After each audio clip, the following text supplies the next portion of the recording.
Solo Leveling just gave a great performance of poignant narrative. Take a moment to forget about the monster fights and power-ups, since Episode 9 is very different.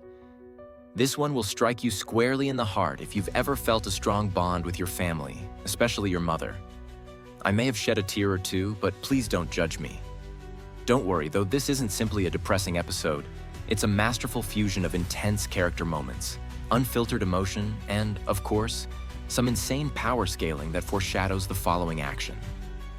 Let's examine the sentiments, the artwork, the music, and the excitement surrounding the next episode that made it so memorable. This episode focused on unadulterated human feeling rather than dungeons or power-ups. We've seen Jinwoo develop into an unstoppable force. But in this scene, the narrative makes him and us confront the true cause of his unwavering determination. His mother. As her eyes finally meet his as she awakens, the goosebumps came only from that moment. Restoring the connection they had lost was more important than merely curing her physical ailments.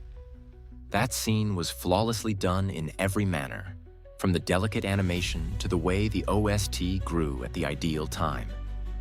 The sense that this was a moment Jinwoo had worked so hard for was further supported by the moonlight's gentle glow, which gave the scene an almost surreal quality. These intimate, silent moments are what set Solo Leveling apart from other action anime. The show then switches to a whole new emotional weight right after we've had a chance to catch our breath. Jinwoo's emotional high contrasted sharply with the dialogue between Master Beck and the S-rank healer.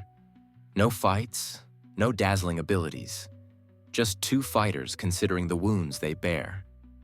The purposeful restraint of the cinematography allowed the impact of their words to speak for itself.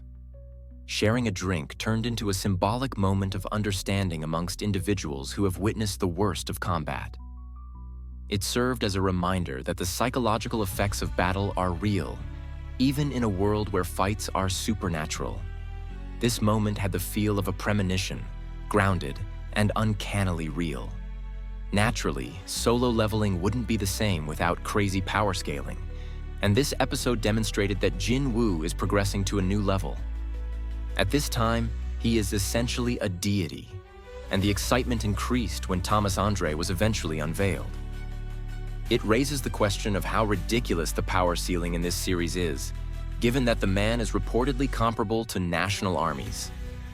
In comparison to Jinwoo, characters who formerly seemed like untouchable powerhouses suddenly appear little. What about that Japanese hunter? Yes, we are all aware of how these difficulties typically conclude. The stakes have never been higher with Jeju Island on the horizon, and this episode provided the ideal emotional and narrative prelude to what will happen next. What affected you more after watching this episode, the action or the emotion? Leave a comment below with your opinions. Make sure to click the subscribe button if you're new here so you don't miss the next post. Thanks for watching, and until next time.